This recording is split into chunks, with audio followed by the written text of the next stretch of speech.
guys. Itong hawak natin ngayon,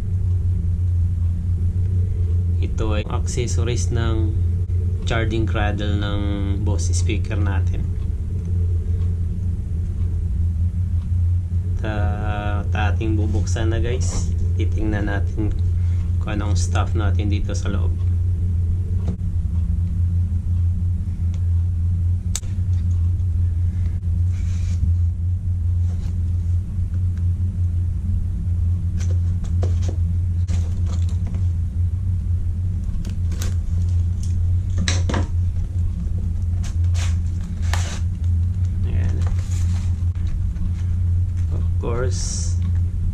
Bawat bukas natin ng bagong accessories, mayroon talaga siyang mga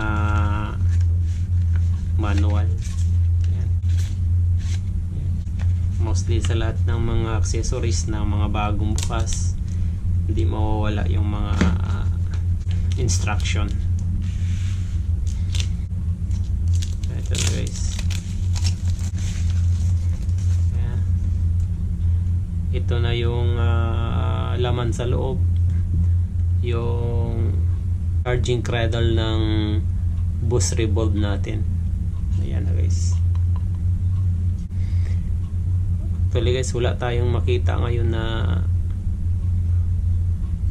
cable para sa charging dito na connection.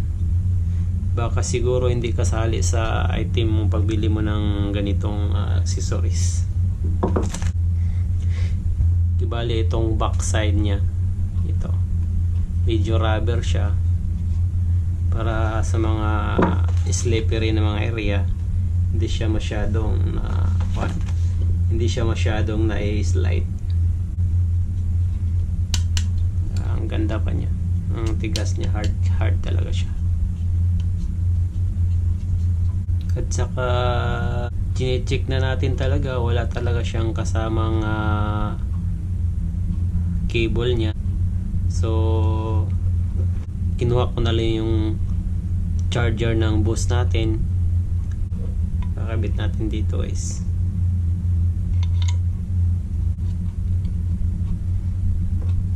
Ayan. Ito yung ano niya, sa down niya, yung ilalabag natin, meron siyang groove dito para sa cable. Yan na guys. Saka susubukan natin mag-charge kung gumagana ba tong cradle charging niya. At actually guys, ito yung Bose Revolve na nabili natin. Ito yung compatible niya na charging cradle. Ito guys. Dito natin i-connect yung Bose natin na speaker, kasi yung Bose natin na Revolve, yan, mayroon na siyang naka-design para sa kanyang charging niya.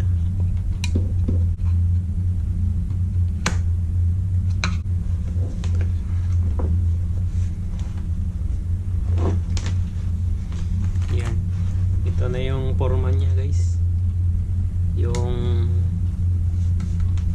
charging cradle niya. Saka test natin yung kung gumagana ba yung charging cradle natin.